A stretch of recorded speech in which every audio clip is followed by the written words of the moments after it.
जय हिंद दोस्तों, मैं महेंद्र शर्मा स्वागत करता हूं वन वर्ल्ड हिंदी में आपका। उम्मीद करता हूं आप खुश और स्वस्थ है। दोस्तों आइए दिखाते हैं पाक मीडिया की एक और लेटेस्ट डिबेट, जिसमें कैसे अब चाइना भारत के आगे बिक चुका है, क्योंकि कहीं न कहीं चाइना को अब हर जगह भारत की ज़रूरत पड़ने लगी है। तो ब्रिक्स सम्मेलन में स्पेशली चाइना ने मोदी जी को न्योता दिया है कि वो चाइना में आए और ब्रिक्स में खुद शामिल हो। तो कहीं न कहीं आज अमेरिका को दरकिनार करने के लिए भारत की तरफ चाइना ने भी एक निशाना साध दिया है। और दूसरी तरफ अगर जापान का देखा जाए, जापान ने भी 42 बिलियन डॉलर का इन्वेस्टमेंट भारत में दिया है। तो पाकिस्तान में एक भूकंप सा आ गया है, भूचाल सा मच गया है। तो दोस्तों देखिए डिबेट और कमेंट में अपनी प्रतिक्रिया जरूर दें। लास्ट में आपसे रिक्वेस्ट करूँगा, चैनल पर नए हैं तो चैनल को सबसे पहले सब्सक्राइब करें, लाइक शेयर कमेंट जरूर करें। दोस्तों जय हिंद, वंदे मातरम, भारत माता की जय। दोस्तों कहा कि हम बिल्कुल इंडिया की भी बात करें। और सर, चाइनीज फॉरेन मिनिस्टर जो हैं वो इंडिया के विजिट पे आने वाले हैं। क्या एक्सपेक्ट कर रहे हैं आप लोग कि क्या बात होगी, क्या थोड़ी टेंशन्स कम होंगी दोनों कंट्रीज में? देखिए आंसू जी, ये बात जरूर है कि अभी न्यूज में आया है कि वांग यी जो है वो एक प्लान बना रहे हैं इंडिया में आने का। और इंडिया में बांग्लादेश और नेपाल में भी विजिट कर रहे हैं, बट इंडिया में भी आने का एक प्लान है। ये मेरे ख्याल से गलवान की जो क्राइसिस या जो कॉन्फ्लिक्ट हुआ था उसके बाद एक सबसे बड़ा एक कॉन्फिडेंस बिल्डिंग मेजर होगा दोनों देशों के बीच में, जबकि उनका फॉरेन मिनिस्टर खुद इंडिया आ रहे हैं। और इसका एक कारण कई हैं कि क्यों हो रहा है, अभी का क्या व्हाट इज द रेलेवेंस, क्यों इस टाइम पे क्यों आना है। सबसे पहली चीज तो यह है कि गलवान जो हुआ था मई 2020 से जो प्रॉब्लम चल रहा था, तब से लेकर जो दोनों देशों के बीच में जो लद्दाख के ऊपर जो कॉन्फ्लिक्ट हुआ है, तो तब से वो जो एस्केलेशन हुआ है, तो वो जो डी एस्केलेशन की प्रोसेस है वो अभी तक पूरी तरह खत्म नहीं हुई है। तो डिसएंगेज हुए हैं दोनों तरफ, आर्मियां जो है आमने सामने नहीं बैठे हैं, अभी थोड़ा सा पीछे की तरफ आ गए हैं। लेकिन पूरी जो फौज जो पहले के गए थे दोनों देशों से, वो अभी वहां से अपने पुराने जगह पर नहीं गया। तो that D escalation was not taken place. उसका भी कारण हम कई सारे एनालिस्ट बताते हैं, लेकिन हमने पहले ही बताया था कि जब चाइना ने जब लद्दाख में आया और जो उन्होंने जो करने की कोशिश की है, वो हमारे फॉरेन मिनिस्टर और हमारे चीफ ने भी कहा है कि क्या कारण है वो किसी को भी नहीं पता। सभी लोगों ने कई थियरीज बताए, लेकिन एक्चुअल कारण क्या है जिसकी वजह से चाइना ने किया वो किसी को नहीं पता है। बस ये जरूर है कि उनको कुछ हासिल नहीं हुआ, ये बिल्कुल क्लियर है। ऑफ कोर्स मुझे मालूम है कुछ एक चीजों पे अभी भी टसल चल रहा है, लेकिन क्या उसके अलावा कुछ हासिल हुआ है? कुछ नहीं हासिल हुआ है। लेकिन उनको नुकसान कई सारी चीजों में हुआ है। और भारत जैसा एक देश को उन्होंने एक अपना ऑपोजिट में या एक एडवर्सरी से एक ऊपर एक एक पूरा पब्लिक ओपिनियन जो भारत में है चाइना के खिलाफ चला गया, वो सब चीजें बहुत बड़ा नुकसान है उसके चाइना के लिए, उसमें कोई शक नहीं है। तो हमने उसी टाइम बोला था कि जब उन्होंने जिस तरह से कदम उठाए हैं, बड़े धीरे धीरे करके ही वो वहां से डिसएंगेज करेंगे और डी एस्केलेशन भी करेंगे। तो अभी 2 साल होने को आ रहा है, तो मेरे ख्याल से वो उसका एक प्रक्रिया है, स्टेप बाय स्टेप धीरे धीरे नॉर्मल सी लेके आने की कोशिश कर रहे हैं। और साथ में ही जो अगर हम इसका भी ध्यान दें कि जो डोकलाम का जो इशू हुआ था 2017 में, तब भी इसी तरह से बातचीत के जरिए ही वो दोनों देश जो अब वापस अपने फोर्सेस को लेकर जाने का एक जो that process had taken place.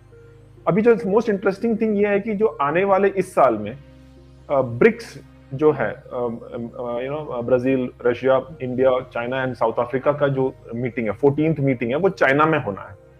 तो चाइना में अगर जब होगा तो चाइना चाहता है कि प्राइम मिनिस्टर नरेंद्र मोदी जी वहां पर पहुंचे और वहां पर उस चीज में भाग ले, और उसका कारण है वो भी मैं आपको सब्सिक्वेंटली बताऊंगा। तो इसके चलते इन्होंने अभी सिस्टमैटिकली एक प्रपोजल रखा है कि सबसे पहले उनका फॉरेन मिनिस्टर यहाँ आएंगे, उसके बाद रेसिप्रोकल विजिट में हमारा विदेश मंत्री वहां जाएंगे, और साथ में ही जो हाई लेवल उनके जो पॉलिट ब्यूरो है, उनका जो हाईएस्ट डिसीजन मेकिंग बॉडीज में से आता है, उनके भी ऑफिशियल्स आने हैं।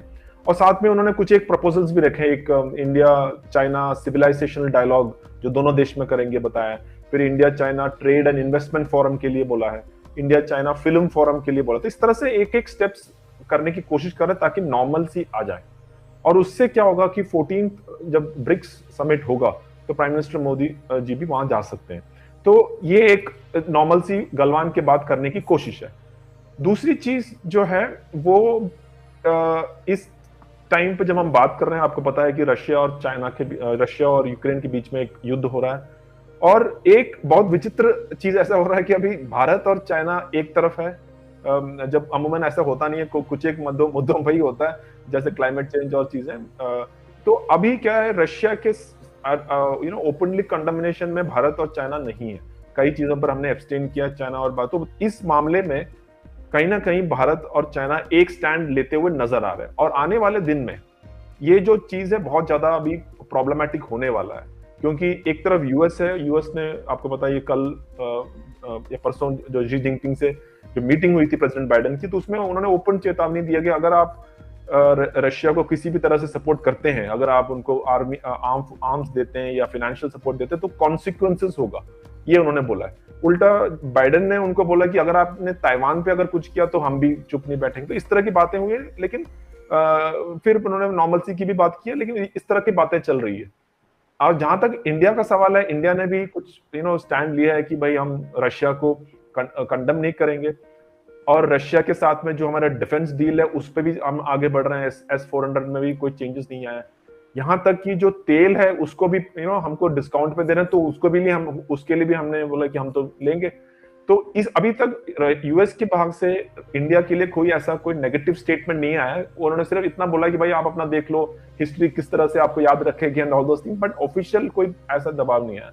तो ये इस टाइम पे जबकि क्वाड की भी मीटिंग चल रही है, जैसे आपको पता होगा कल ही जापान का जो प्राइम मिनिस्टर है वो इंडिया में आए थे, उन्होंने $42 बिलियन का इन्वेस्टमेंट अगले 5 साल के लिए किया है। आज या कल में ऑस्ट्रेलिया का वर्चुअल समिट होने वाला है इंडिया के साथ में, और अभी हाल ही में क्वाड का भी मीटिंग होने वाला है। और क्वाड को चाइना का ही एक ऑफिशियल ने बोला है कि भाई क्वाड को भी हम जो इंडो पैसिफिक में कर रहे हैं उसको नाटो जिस तरह से रशिया की तरफ बढ़ रहा था, हम उस नजरिया से देखते हैं। तो ये सब चीजों के बीच में चाइना जरूर चाहेगा कि भाई भारत को अपने साथ कम से कम ना रख पाए, फिर एटलीस्ट उनके खिलाफ ना हो। तो ये एक कोशिश है कि भारत को वापस जो बायलैटरल रिलेशन है उसको एक उसी पटरी पे ले जाए जो कि गलवान या जो लद्दाख के जो स्टैंड ऑफ से पहले की तरफ हो। ये दूसरा कारण है। तीसरा कारण ऑफ कोर्स इकोनॉमी की अगर हम बात करें तो आज का इंडिया और जो पिछले साल का जो रिपोर्ट है उसमें $125 बिलियन का ट्रेड हुआ है इंडिया और चाइना के बीच में। जहां तक चाइना का मामला है, इंडिया जो है वो टॉप 7 कंट्रीज में आता है, 7th या 8th कंट्री होगा जो उनके ट्रेड्स के साथ जो उनका जो बायलैटरल ट्रेड है, सबसे ज्यादा तो उनको यूएस ही है, 17% के आसपास यूएस है, फिर हांगकांग, जापान, इस तरह से करते। इंडिया का 2019 में 9th है, तो अभी जो 125 के आसपास हो तो 7th या 6th भी हो सकता है। जहां तक इंडिया का सवाल है, इंडिया का भी चाइना के साथ में ट्रेड बहुत हाई है। आपको पता ही है कि पहला तो यूएस है, लेकिन दूसरे नंबर पे चाइना है। तो जहां तक $125 बिलियन का ट्रेड चल रहा हो तो वो भी एक मान्यता रखता है। इट इज ऑफ कोर्स, मुझे ये भी मालूम है कि इंडिया का ट्रेड डिफिशिएंसी जो है वो ज्यादा है। चाइना इस चीज में हम एक्सपोर्ट कम करते हैं और हमारे अंदर इंपोर्ट हमारा ज्यादा होता है। तो ये मानता है, लेकिन फिर भी फॉर दैट रीजन चाइना हमें एकदम से ऐसे नजरअंदाज नहीं करता। ये तब हो रहा है जबकि गवर्नमेंट ऑफ इंडिया ने गलवान के बाद कई सख्त कदम भी उठाए। कई सख्त कदम के एक जैसे जो 5G था, उनका एक बहुत बड़ा प्रोजेक्ट है, उस पर चाइनीज को शामिल नहीं किया है। जो एप्स का है, 58 के आसपास ऐप है, वो चाइनीज ऐप्स को बैन किए हैं। फिर जो एक क्लॉज रखा है, जो FDI आएगा बाहर के देशों से, तो उसके ऊपर एक रेस्ट्रिक्शन रखा है कि जो नेबरिंग कंट्रीज है वो बिना परमिशन के FDI पे इन्वेस्टमेंट नहीं कर सकता। तो इस तरह के जो चीजें हैं चाइना के खिलाफ, जो इकोनॉमिक्स चीज के बावजूद, कोविड के आने के बावजूद $125 बिलियन का ट्रेड हुआ है, तो इसका मतलब जो पोटेंशियल है वो बहुत इमेंस है, और वो चाइनीज भी जानते हैं कि इंडिया का जो पोटेंशियल है वो बहुत हाई है। तो इन सब कारणों की वजह से मेरे ख्याल से this is the right time, जबकि एक जो चाइना की तरफ एक बायलैटरल रिलेशन को लेके जाए ताकि वापस पटरी पे आए। और इसमें एक चीज मैं और कहना चाहूंगा आजू जी, इसमें दैट इंडिया और चाइना के बीच में जो डिफरेंसेस वो ये है, इंडिया ने बोला है कि पहले आप जो बॉर्डर इशू है उसको निपटा दें, उस पे एक जो सोल्यूशन है या एक एग्रीमेंट हो, और उसके बाद हम बाकी सब चीजों पे हम चर्चा कर सकते हैं। चाइना बोलता है कि हम पहले बाकी सब चर्चा में चलने दो, लेकिन वो बॉर्डर इशू चलता रहेगा, वो तो हिस्ट्री का एक पार्ट है या लेगेसी इश्यूज है, उसको चलता रहने दो, लेकिन हमें बाकी सब चीजों में हम कॉन्सेंट्रेट है। बाकी सब चीजों में सबसे मोटा तो इकोनॉमी ही है। लेकिन इंडिया ने बोला नहीं, पहले हम उस पे हम एक डिसीजन चाहेंगे कि भाई इस तरह से नहीं हो सकता है कि आप वहां पर आप हमें तंग करें और हम बाकी सब चीजों में नॉर्मल सी रखें। तो वो दैट थिंग आई थिंक अभी शायद फॉरेन मिनिस्टर के आने से और सब्सिक्वेंटली अगर prime minister Modi and Xi Jinping का दोनों का एक बायलैटरल 1-to-1 मीटिंग हो, मोस्ट लाइकली ब्रिक्स में समिट में, तो मेरे ख्याल से ये एक जो लद्दाख में हो रहा है इस तरह का जो जिस तरह से पुराने टाइम था उसी जो स्टेटस को बोलते हैं उसमें जाने का एक संभावना है। मैं सिर्फ संभावना ही बोल रहा हूँ अभी क्योंकि नथिंग इज फॉर श्योर। तो this is the background in which this particular foreign minister's likely visit which is going to take place. बिल्कुल ठीक कह रहे हैं सर आप।